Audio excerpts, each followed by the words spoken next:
আমি একজন ডিভোর্সি নারী।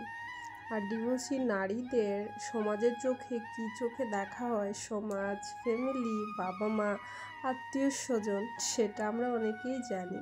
তো ডিভোর্সি নারীদের জীবন হয় দুর্বিষণ্ণ। আর ডিভোর্সটা মনে হয়, কথাটা শুনলে মনে হয় যে ডিভোর্সটা তার নিজের দোষেই হয়েছে, মানে একটা মেয়েরই দোষ।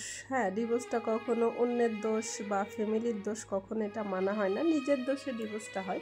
তো ডিভোর্স জিনিসটা একটা মেয়ে কখনোই, আমি মনে করি, আমি যেহেতু একটা মেয়ে, তো আমার কাছে মনে হয় ডিভোর্স জিনিসটা কিন্তু উভয় পক্ষ থেকেই ছাড় দিতে হয়। সেটা স্বামী স্ত্রী হোক, ফ্যামিলি হোক, শ্বশুর বাড়ির লোকজন হোক, বা বাবা মা বা মেয়ের ফ্যামিলি হোক।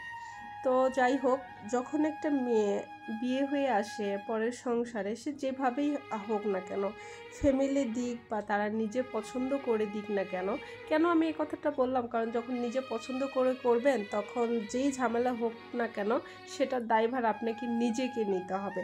আর যখন ফ্যামিলি পছন্দ করে আপনাদেরকে বিয়ে দিবে তখন ফ্যামিলির কিছু হলেও কিন্তু দায়ভার থাকে। তো যাই হোক, ফ্যামিলিতে যখন বিয়ে হয়ে আসা হয়, আর মেয়েরা কিন্তু অন্য ফ্যামিলিতে যখন আসে, এই ফ্যামিলির কাজকর্ম, পরিচিত বা এই ফ্যামিলির সব কিছু কিন্তু তার অজানা থাকে। আর অজানা জিনিসগুলোকে কিন্তু জানতে তাকে অনেক সময় দিতে হয়। আর সময়টা কিন্তু আসলে প্রত্যেকটা মেয়ের জীবনেই দরকার আছে, কারণ একটা সংসার, নতুন জায়গা, নতুন ফ্যামিলি, নতুন পরিবেশ, নতুন কাজকর্ম, সব কিছু কিন্তু সে কিন্তু চেষ্টা করে নতুনভাবে মেনে নেওয়ার জন্য। কারণ একটা ছেলে তো আর মেয়ের বাড়িতে যায় না, তাই না? কারণ একটা মেয়ে তখন ছেলের বাড়িতে আসে মেনে নেওয়ার জন্য এবং সংসার করার জন্য। আর এটা কিন্তু সমাজের নিয়ম। তো একটা মেয়ে যখন মেনে নেওয়ার চেষ্টা করে তখন দেখবেন এটা সবার জীবনের গল্প ও হতে পারে, আবার নাও। আমি মনে করি বেশিরভাগ, মানে 99% মেয়ের জীবনে এরকম ঘটনাটা ঘটে। তো তখন শ্বশুরবাড়ি থেকে লোক অনেকভাবে বলবে, তুমি এটা পারো না, তুমি সেটা পারো না, তুমি এই করতে পারো না। আরে বাবা, বুঝতে হবে, তাকে জানতে হবে। তারা তো বাবার সংসারে থেকে তো একদম, সে তো আর একটা সংসার করে আসে নাই যে সে সব কিছু জানবে, তাই না? আসলে তাকে গড়ে নিতে হবে। আপনি যেভাবে গড়ে নেবেন তাকে, ঠিক সেভাবেই কিন্তু সে তৈরি হবে। আর তৈরি হওয়াটা কিন্তু আপনার উপর নির্ভর করছে। আপনি আপনার বৌমাকে, আপনার মেয়েকে কিভাবে তৈরি করছেন, সেটা আপনার বৌমাকে এভাবে তৈরি করবেন, দেখবেন সব। আর আমাদের সমাজে ডিভোর্সের পরিমাণ এত পরিমাণ বেড়ে গেছে, আমরা সব সময়ের জন্য দোষারোপ করি যে মেয়েরা যখন স্বাবলম্বী হয় তখন নাকি ডিভোর্সের পরিমাণটা বেশি হয়। কিন্তু একটা মেয়ের, প্রত্যেকটা মেয়েরই কিন্তু স্বপ্ন থাকে একটা সংসার এবং একটা মানে তার সংসার এবং তার একটা সুন্দর বাড়ি।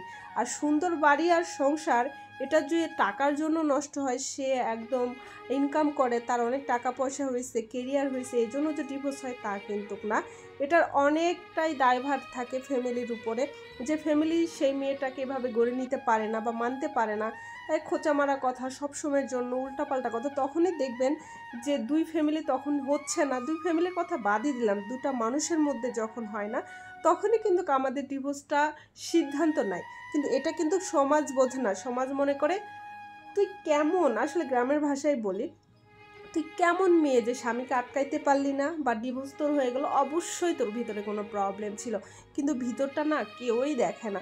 তো আমি মনে করি ডিভোর্সি নারীর, মানে যখন, মানে ডিভোর্স হওয়ার চাইতে না, ওই কষ্ট করে স্বামীর ঘরে মরে যাওয়া অনেক ভালো আমি মনে করি। আর তারপরে যে সহ্য, হ্যাঁ একটা কথা আছে যে আপনার নিজস্ব স্বাধীনতা আছে, আপনি নিজের মতো করে বাঁচতে। একটা সময় মনে হবে যে আমি নিজের মতো করে বাঁচি। হ্যাঁ, বাঁচলাম, ডিভোর্স হয়ে গেল, ফ্যামিলি থেকে সব কিছু সেপারেশন। হ্যাঁ, কখনোই একটা মেয়েকে তার বাবা মা ফেলে দিবে না, ফ্যামিলি অবশ্যই গ্রহণ করবে। গ্রহণ করার পর তারপর দেখবেন কয়দিন থাকবেন, 1 বছর, 2 বছর, 3 বছর, তখন দেখবেন যে পরিস্থিতির খাতিরে, সমাজের কারণে কিন্তু সেই ফ্যামিলিতেও একটা নতুন মেয়ে এসেছে, মানে তার ভাইয়ের বউ বা এরকম কিছু হইতেছি, তখন দেখবেন সেখানেও মানায় নিতে পারবেন না। আস্তে আস্তে বাবার বাড়িটাও, মানে শ্বশুর বাড়ির থেকেও খারাপ একটা পরিস্থিতি ধারণ করবে, যেটা এই ডিভোর্সি নারীর পক্ষে কোনোভাবেই সহ্য করা সম্ভব না। তখন দেখবেন ও হাই হুতাশ করবে যে আমি কি করলাম বা এরকম কোনো কিছু। তখন তার নিজের কেরিয়ারের জন্য ঝাঁপিয়ে পড়তে হবে, চলে যেতে হবে নিজের চাকরির জন্য। তখনও দেখে শুনতে হবে, যখন আপনি ইনকাম করবেন তখন বলবে হ্যাঁ, ডিভোর্স হয়ে গেছে, এখন কিভাবে ইনকাম করে সেটা কি বুঝি না? মানে যেদিকে যাবেন ডিভোর্সি মেয়েদের সেদিকেই সমস্যা। আসলে এখনকার সমাজটাই এরকম। সমাজটাকে চেঞ্জ করতে হলে আসলে আগে মন মানসিকতাকে চেঞ্জ করতে হবে। তারপরে সবকিছু সব সম্পর্কে কথা বলতে হয়। আমি এটা মনে করি। তো আশা করছি আমার গল্পটা আমি জানি না কিভাবে আমি উপস্থাপন করতে পেরেছি। কারণ একটা গল্প আমি শুনেছি।